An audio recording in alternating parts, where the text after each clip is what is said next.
Fort.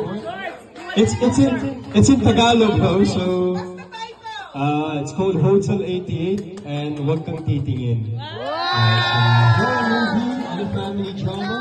And yeah, I'm here with Miss Ina Raimundo, with Papa Dom, sino ba yung sino kilala niyo? Sila Ralph and everyone from PBB. Yes po. So abangan niyo po yan and I hope you guys like it. Thank you.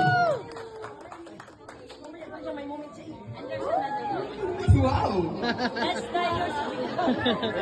Thank you. And guys, please follow me on YouTube and Instagram, TikTok, Facebook, everywhere. Just search Josh Ford. Josh Ford.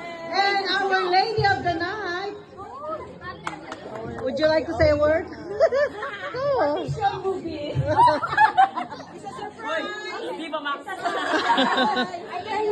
Thank you. Babaeng nawawala sa sarili. Okay, do you want to take picture with you? Yeah, okay.